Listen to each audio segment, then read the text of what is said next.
Assalamualaikum warahmatullahi wabarakatuh. Alhamdulillah pemirsa yang berbahagia, kita ketemu kembali dalam satu acara unggulan dari media online Fokus Priangan dan Nuansa Priangan TV. Alhamdulillah hari ini kita bersama Bapak Ustadz Ahab Syihabuddin, anggota DPRD Provinsi Jawa Barat yang akan maju lagi menjadi anggota DPRD Provinsi Jawa Barat pada pileg yang akan datang. Mari kita sama-sama kupas tuntas. Ya, siapa Pak Ustadz Ahab, bagaimana kinerjanya di Dewan, dan bagaimana visi misi ke depan. Mari kita bersama saksikan acara KUTA, kupas tuntas calon bintang. Pak Dewan, kalau boleh tahu silakan Pak Dewan untuk menyampaikan kepada pemirsa biografi Pak Dewan, mulai lahir, siapa orang tua, bagaimana perjalanan politik Pak Dewan. Assalamualaikum warahmatullahi wabarakatuh. Biasa sekalian, saya Ahab Syihabuddin, asli Kabupaten Garut, lahir tanggal 12 bulan 12 tahun 1998 di Kampung Panaguan, Kecamatan Tagun Kidul, Kabupaten Garut.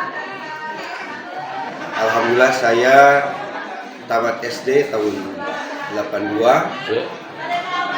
terus ke pesantren Persis Sanca Bogo, selesai tahun 89, lanjut ke kuliah di Musadia dan diselesaikannya di STAI Al-Musdariyah. Dan alhamdulillah saya aktif di berbagai ormas. Di mana aja Pak? Dulu pernah saya aktif di IPM, itu 86, 87. Terus juga di Pemuda Muhammadiyah Panaguan. Pernah juga menjadi koordinator Pemuda Persis. Luar biasa. Tahun 90 sampai 92. Karena ketika itu di Garut belum ada Pemuda Persis dan alhamdulillah saya yang membidani lahirnya Pemuda Persis. Mantap, luar biasa. Padahal ketika itu juga saya sebagai pemuda Persis, Pemuda Muhammadiyah. Itu sebagai pengurus Pemuda Muhammadiyah ketika itu tahun 90. Yang dilantik oleh Pak Suherman. Yang sekarang Terus tahun 95 saya diminta oleh Pak Halim Basara untuk membidani pesantren Muhammadiyah, yaitu pesantren Muhammadiyah Al-Muntaha. Al-Muntaha ya. Dan juga ketika itu juga saya mendaftar diri sebagai anggota Muhammadiyah. Muhammadiyah. Tahun 2000 tahun 98 saya mendirikan Partai Keadilan. Berarti pendiri ya Pak Ustadz ya. Partai Keadilan. Luar biasa. Tahun 2000 saya menjadi ketua DPD Partai Keadilan sampai tahun 2005. Dan tahun 2004 saya menjadi anggota DPRD Garut sampai 2009 dan 2009 tidak terpilih, masuk lagi tahun 2014 sampai tahun 2019 di DPRD Garut, masih Garut, dan 2019 saya masuk ke DPRD Provinsi Jawa Barat. Mantap, luar biasa. Pemirsa, pengemalannya di meniti karir dari aktivis organisasi dan sekarang menjadi wakil rakyat. Pak Dewan, alhamdulillah tadi sudah kita keluar riwayat Pak Dewan. Sekarang apa yang menjadi tujuan Pak Dewan maju kembali di DPRD? Apakah enak atau bagaimana, atau ada program yang belum terrealisasi Pak Dewan? Saya mulanya tidak terlalu semangat ya menjadi anggota DPRD ini, karena saya melihat situasi yang kaum muslim itu seakan-akan tidak memiliki arah. Apa indikatornya? Indikatornya adalah partai-partai Islam itu mengalami stagnan. Tahun 2017 saya merenungkan tentang mengapa di partai-partai Islam ini mengalami stagnan. Ternyata sebagian kaum muslimin memiliki makna yang kurang baik terhadap kepemimpinan.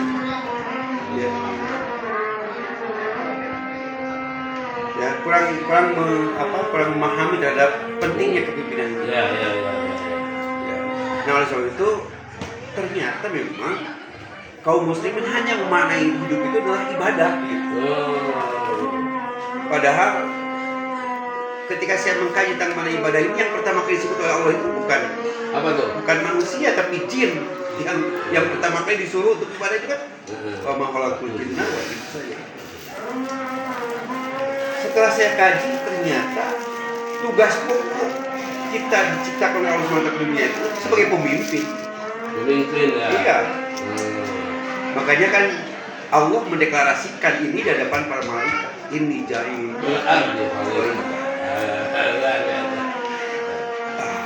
Oleh sebab itu pemirsa sekalian, saya ini kayaknya harus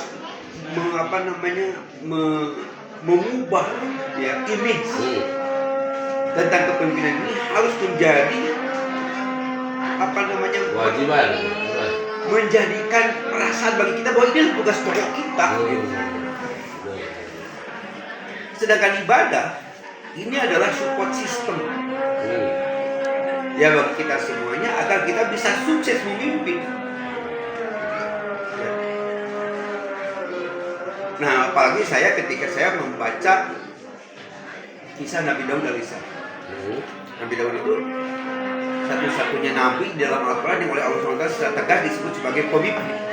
Ini ja'ilun ya Dauda inna ja'alnaka khalifatan fil ardi. Hai Daud, saya jadikan kamu ini sebagai khalifah, sebagai pemimpin. Dan Nabi Daud ini adalah mampu menumbangkan raja yang Jalut itu yang hebat oleh beliau, dan dia mampu mengaktualisasikan nilai-nilai Islam ketika itu yang sempurna. Pak Dewa, salah satu kelemahan orang Islam itu aktif di politik itu, ada yang mengatakan politik itu licik, politik itu kotor. Bagaimana Pak Dewa? Iya, memang wajar karena selama ini umat Islam acuh terhadap kepemimpinan ini, akhirnya diisi oleh orang-orang yang licin dan kotor, kan begitu. Bagaimana kalau seandainya kita umat Islam ini yang memiliki karakter akhlak yang baik, lalu dia menjadi aktivis politik, ya tentu saja tidak akan kotor dan juga tidak akan licin. Jadi menjadi PR para politikus ya untuk menyadarkan itu ya. Nah, saya ada satu cita-cita bagi saya itu, ormas-ormas Islam yang ada seperti Muhammadiyah, Persis, NU itu harus menjadi pabrik-pabrik yang dapat melahirkan para politisi, produsen-produsen yang dapat melahirkan para politisi. Karena nyatanya sampai saat ini partai politik itu belum bisa melahirkan tokoh. Bahkan digadaikan ya. Kan ya banyak kalau presiden saja yang dari partai politik. Ya kan? Untuk gubernur saja sama lah. Mana yang dari partai politik asli? Ridwan Kamil apakah dari partai politik? Bukan.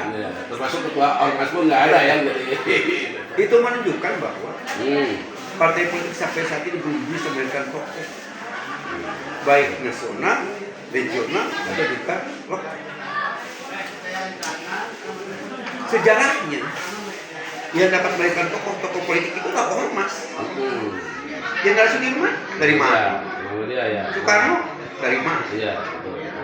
Haji Umar Sakit Cokroaminoto, Usman Singa Bejo dari mana?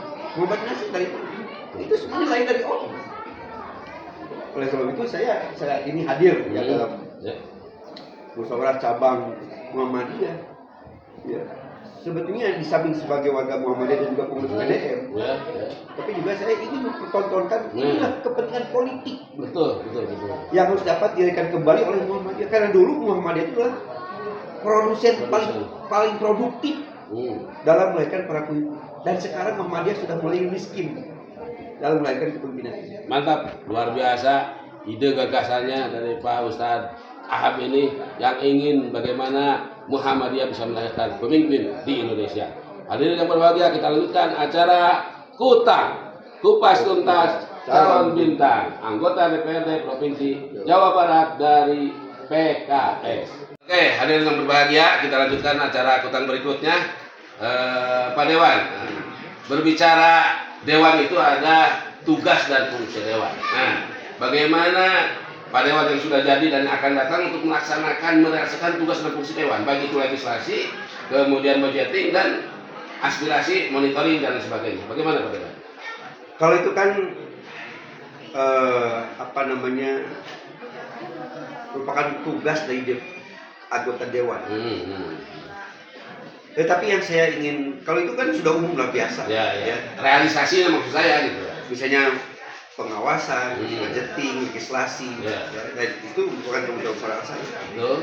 Dan itu tanggung jawab yang nanti akan bertanggungjawabkan bukan di hadapan pemerintah, tetapi yang paling utama ya di publik, dan yang paling pokok adalah di hadapan Allah. Tetapi ada satu tugas yang jarang digunakan. Apa tuh Pak Dewan? Yaitu adalah tugas pembinaan politik terhadap masyarakat. Makanya tidak melahirkan tadi ya kepemimpinan. Ya. Itulah yang saya akan gunakan. Makanya kan di Dewan itu sekarang ada misalnya tugas yang diberikan oleh DPR itu sosialisasi perda misalnya. Ya. Yang kedua juga adalah ada sosialisasi tentang patilah. Ya. Dan ada juga adalah kunjungan dapil. Nah, itu harusnya dimanfaatkan. Kunjungan dapil inilah sarana kita untuk mendidik, ya, apa namanya, politik kepada masyarakat. Tapi ujung-ujungnya kunjungan dapil itu hanya meminta mana yang aspirasi akan bangun dan sebagainya, tidak ada pembinaan seperti itu Pak Dewan. Itu kan dalam reses. Itu dalam reses. Ya, ini pendidikan politik. Beda ya. Saya kira kalau pendidikan politik ya toh masyarakat ya kita, karena kontribusi terbesar dari kita, dari ormas kepada negara itu adalah melahirkan para pemimpin, bukan aset. Karena ketika kita dapat melahirkan seorang pemimpin, lihat saja bagaimana ketika kita dapat melahirkan Jenderal Sudirman, apa yang kita rasakan, kebanggaannya dan kemerdekaan yang kita rasakan luar biasa. Karena kepemimpinan yang hebat dari Jenderal Sudirman, dari Soekarno misalnya, kehebatan Soekarno, wanginya sampai tidak terbayang sampai kapan, kita tidak tahu. Nah, demikian juga saya ingin ya dengan pendidikan politik ini bisa di Muhammadiyah depan, Muhammadiyah melahirkan politisi yang sehebat Hamka misalnya, ya, sehebat apa namanya Jenderal Sudirman, kan luar biasa. Ya.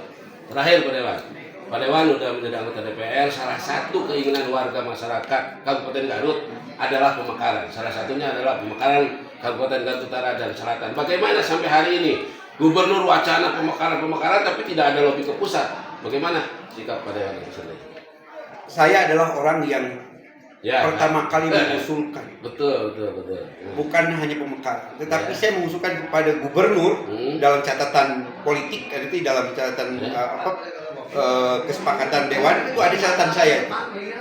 Saya minta kepada Gubernur untuk mengumpulkan seluruh anggota DPR RI dari Dapil Jawa Barat, ya, dan DPD dari Jawa Barat untuk mendesak pemerintah pusat membuka moratorium agar Jawa Barat segera dimekarkan dengan 9 kota kabupaten baru. Itu catatan saya itu. Belum. Kenapa? Saya melihat ketika itu jangan cuma wacana aja, Pak Gubernur dalam hal ini saya tidak tahu banyak alasan yang disampaikan ketika kita evaluasi terhadap perkembangan kesepakatan ini. Karena kesepakatan ini adalah harus dipertanggungjawabkan. Ya betul, kalau cuma sampai DPR Jawa Barat kan nggak ada hasilnya ya Pak ya, harus sampai ke pusat. Insya Allah akan perjuangkan kalau Bapak terpilih kembali. Itu sudah komitmen saya.